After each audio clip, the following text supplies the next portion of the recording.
Hello everybody, my name is Offbeat Outlaw. Today we are going to be tackling a topic that is very near and dear to my heart. You'll be my heart.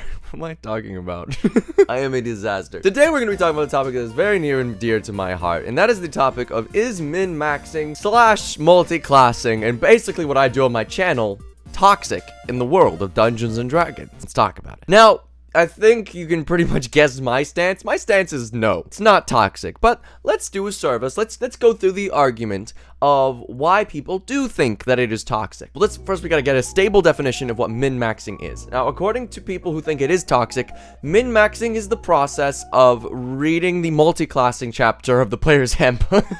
Oh, stop. You gotta treat it genuinely. Keep it together. Okay. No, it is the process of taking one specific aspect of a character in Dungeons and Dragons, maximizing that, and then minimizing another aspect of the character. Usually, when people talk about min-maxers, they are specifically discussing min-maxers who maximize attack prowess and then minimize roleplay prowess. There's a few reasons why obviously this isn't innately toxic, because anyone can do it. Even perfectly reasonable individuals can do this, can min-max, and they won't be toxic with it. For instance, myself.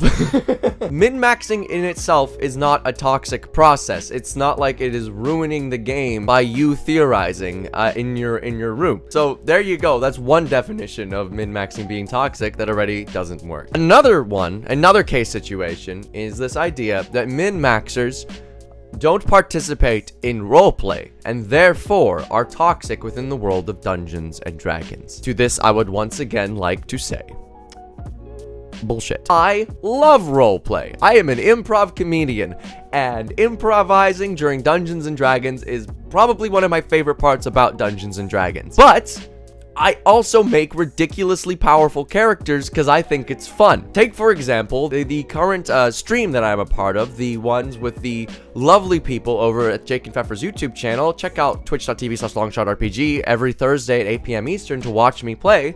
But I have a character there that is, in my opinion, my greatest work, who I have yet to show in full on this channel. But they are a crazy good character. They do a shitload of damage. They hit really hard, but also the character doesn't shut the hell up. They keep chattering away in RP all the time. They are always participating. That's just how the character works. You know what? That's fine. That's okay. But obviously, I am an anecdotal reference for this. I can't represent all min-maxers. I can't speak at their behest. A lot of people who min-max and don't participate in RP, frankly, are shy. They're just shy. Or they feel embarrassed role-playing. And shaming them for not wanting to role-play, for not wanting to jump into the roleplay when they frankly are too scared to, is the exact opposite way to cultivate a healthy atmosphere at your Dungeons and Dragons table. That is toxic. Forcing people to do things that they don't want to do, that's shitty. If they don't want to roleplay, that's fine. The dungeon master should go and talk to them and make sure that they are okay and be like, hey, what's up? Are you struggling to jump in? Do you just not like roleplay? And then see what they say and go from there. But a lot of people just don't feel comfortable doing it, and they just kind of want to watch. They just want to experience it. And then they want to play with their ridiculous character in the combat sim. And that's okay. That should be okay. But let's take into account the other case study of the min-maxer. Let's look at the min-maxer that people usually talk about the most. This is the min-maxer who maximizes for combat, minimizes for roleplay, and then proceeds to ruin roleplay for everybody. This is a problem. This is a toxic individual. This is an individual who I can promise you, whether or not they min-maxed or not, they would be a pain in the ass. Min-maxing is not what made them toxic. It enabled them to be toxic. It did not make them toxic. What you have there is a shitty person. Jesus Christ, I sound like a bumper sticker in rural Alberta. Min-maxing doesn't kill people, people kill people. This individual, this theoretical individual, perhaps real to you, perhaps someone that you even know, they're not toxic because of the fact that they read the multi-classing chapter and put together a ridiculous character. They're toxic because they're a toxic individual and they need to be talked to. They need someone to be like, hey, stop being a Garbo person. That doesn't mean min-maxing in and of itself is toxic. Doesn't even mean, how would putting together a cool character that you like playing be toxic? It just doesn't make sense. So I will happily admit that there are individuals in the Dungeons and Dragons community who are toxic. I think everyone knows that. Everyone knows that there are toxic people in this community who need to be talked to and need to be sorted because they are terrible people. But min-maxing in and of itself is not creating this. What we need to do in order to fix the toxic people is when you find them, talk to them. Tell them to stop being toxic.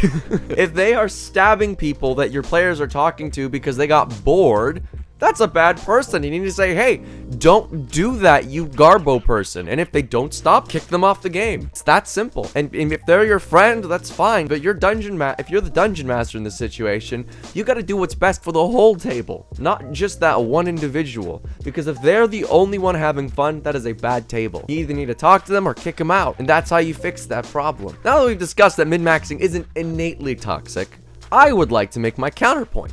Min-maxing is really good for the Dungeons and Dragons community. It encourages everybody to understand the rules of the player's handbook. Now, I think almost everybody knows that there is a large portion of the Dungeons and Dragons community who has not read the player's handbook, and that's a-okay. We love you for that. We love that you are a part of this community. But what min-maxing does do is it encourages people like yourself to slowly but surely chunk your way through the player's handbook when you're playing with min-maxers. You can go, oh my god, how is that person doing so much damage? Let me check the book to see what feats and effects they're using. They can lay it out for you, they can help you along, and then slowly but surely, people who have never read the book will have, just by sheer proximity and osmosis, will have learnt the book just because they are nearby a min-maxer. That's a really good thing for the community because it helps people further understand the books and further encourages them to be in this world and understand the game.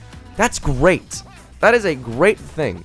And I can't see anybody saying that people understanding the game that they're playing is a bad thing. Next point on why min-maxers are actually good for the Dungeons and Dragons community. This is going to specifically be for content creators like myself. It helps people get interested in the game. A lot of people have no goddamn clue what Dungeons and Dragons is about. Some people think it's a video game, and that's Baldur's Gate, but like that's not Dungeons and Dragons. Making videos, talking about it, making complicated characters and showcasing them on your Instagram or in video formats like I do, it helps get people who don't necessarily play the game interested in the game because they see big numbers and go, wow, big numbers. That's exciting. People like big numbers. I don't know why. Speaking of a big number, I'd like if this big number, my subscriber count, could get bigger, please. So, please click the subscribe button if you're not already. Thank you. But people like seeing these big numbers, like seeing these characters, like seeing the possibilities. That's how I got interested in Dungeons and Dragons. It wasn't just Critical Role and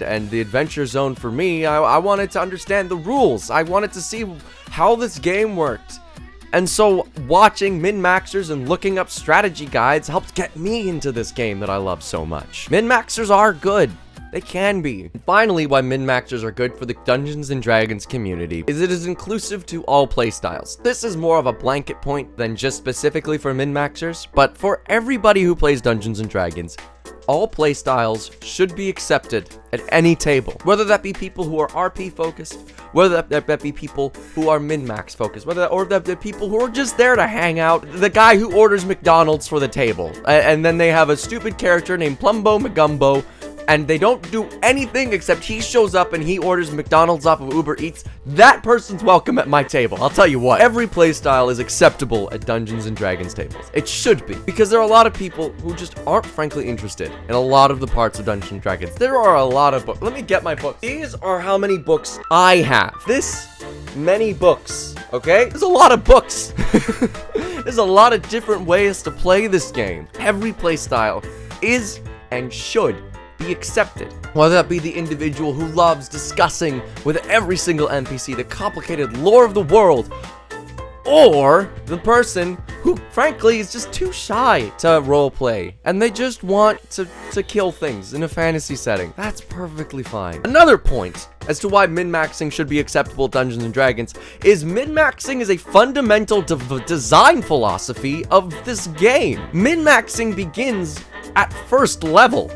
When you pick your character, your class, and your race, you are already min-maxed for a certain thing. Fighters are min-maxed for damage. Sorcerers are min-maxed for damage. Wizards are min-maxed for utility. Clerics are min-maxed for healing. Doesn't mean that's the only thing you can do, but that initial choice is already a min-max decision. Fighters get less roleplay abilities than a lot of other classes. So if you pick fighter, you're already min-maxing your damage.